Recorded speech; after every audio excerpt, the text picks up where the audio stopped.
Nearly a week after the deadly earthquake in Haiti, desperately needed aid has still not reached some of the hardest hit areas. Hundreds of people in one rural town, this one right here, had to line up for food yesterday after a mudslide earlier this week blocked the roads there.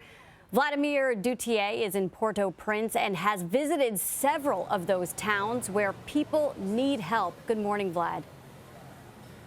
Good morning, Laura. Each day that passes, the mood here gets more tense as people wait for relief and word on whether missing loved ones are dead or alive. One thing really slowing it down, Laura, is the infrastructure. Poorly constructed roads, many of which are patrolled by gangs, are making it harder to get food and water and medical supplies to those who so desperately need it.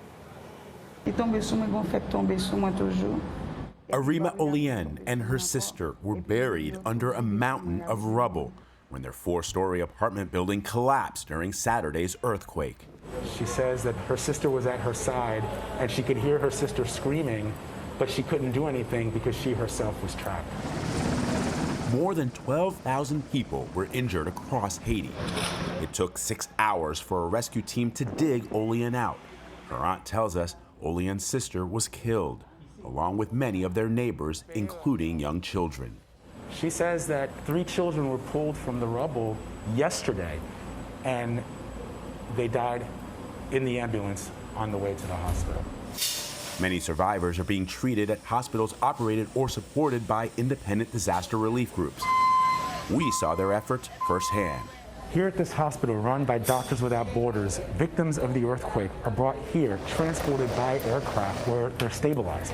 Once they're stabilized, they're taken to local area hospitals where they undergo major surgery. This is the second major earthquake a generation of Haitians have survived.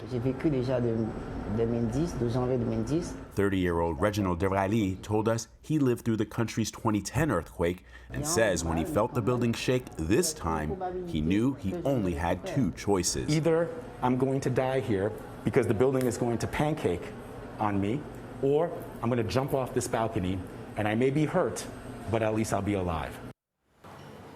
Reginald jumped from that second-floor balcony, Laura, fracturing his vertebrae and injuring his arm in the process. There is some good news. USAID partners have handed out thousands of hygiene kits to those in need, and a surgical team from the U.S. Navy is set to arrive this weekend. That is an astounding story, having to choose between being crushed or jumping 13 feet to the ground. We're so glad that he seems to be doing relatively well. A question, Vlad, is there a sense now that aid, that federal aid from the Haitian government and also international aid is arriving too late? Tomorrow morning, it'll have been a week since the earthquake. There are efforts to get that aid to critically affected areas, Laura, and it is coming, but it is difficult. I mean, during the 2010 earthquake, I was recounting this to a colleague yesterday. During the 2010 earthquake, there were thousands of aid groups, including the U.S. government and foreign governments, the Israelis, the Chileans, the Mexicans, Cubans. Everybody descended on Haiti to try and help in the wake of that devastating 2010 earthquake.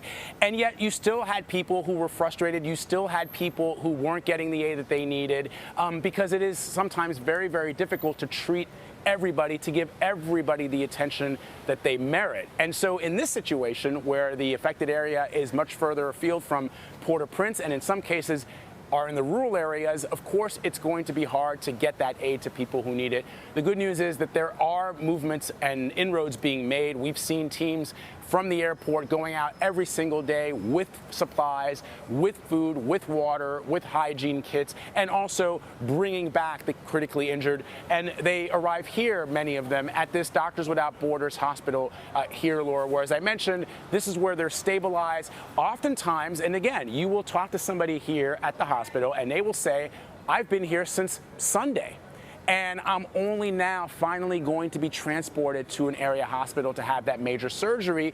They will express some frustration. But the problem is, of course, Laura, that some of the area hospitals are at capacity. So they can only move the injured from this hospital to that hospital when they have room. And to hear that they're at capacity when we know that this country not only dealing with the destruction from the earthquake, but victims of the coronavirus.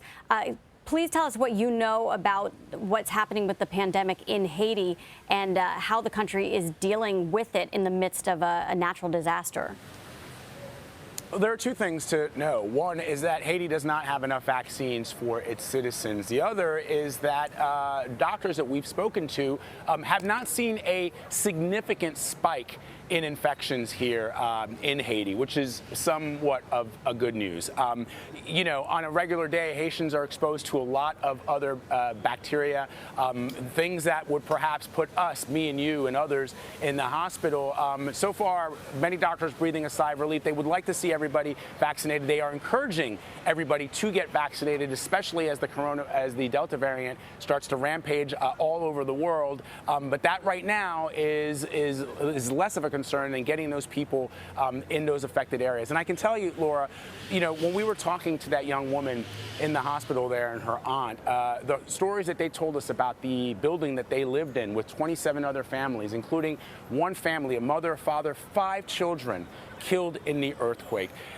When she explained to me about those 3 children that were finally pulled from the rubble and died en route to the hospital, that probably broke my heart more than anything that I've heard this week, only because during the 2010 earthquake, I was there when a 5-year-old boy was pulled from the rubble 5 days after the earthquake. He was battered, he was in shock, but he was alive. And that was 5 days after the earthquake. This was 3 days after the earthquake, and those children did not survive. So that just gives you a little bit of understanding of how it was easier to get a child found in the rubble here in Port-au-Prince to a doctor, to a hospital, whereas in some of the more affected areas out in the rural hinterlands, it's not as easy. And they were also reeling from Tropical Depression Grace, which may have contributed to the casualty. Laura? It is so tragic, these stories that you're telling us about. I mean, for them to hold on for that long, and then only when they're out and getting to the hospital, that's when they do pass away. I guess some slightly good news is that it's been the first day that's passed since the quake without an increase in the death toll. That's what we're hearing here. Do we know if most of the victims that are being searched for have been recovered? And if not, what's the number of people still missing? The number of people missing is climbing, and that probably will continue to climb. It will inch up incrementally, Laura. As far as the people that, as far as the rescue operations, look, we are, getting close to 6 days out from the earthquake. Again, on the 6th day of the 2010 earthquake, I was there at the National Cathedral in Haiti when teams from around the world, I believe there were Mexican teams, Panamanian teams, rescued an 86-year-old woman from the bowels of that cathedral. She was, again, she was covered in dirt, she was covered in rubble, but they gave her a bottle of water as they let her out and put her on a gurney, and she drank from that bottle of water. She was able to speak, and she was taken to a hospital where she was treated. That was 6 days after that quake. She was 86 years old. So for people that are holding out hope, there is some potential, potentially, however slim, to find somebody. But further from this, it will get difficult. And at some point, the government and the first responders will have to call it and say now it switches from being a rescue operation to a full-on recovery operation, Laura. Well, Vlad, we are so fortunate to have you on the ground there. We get to see the images and the video, but you really speak to everyone and bring us those stories. And thank you so much for your reporting. And I'm sure we're going to be hearing much more from you later today. Thanks, Laura.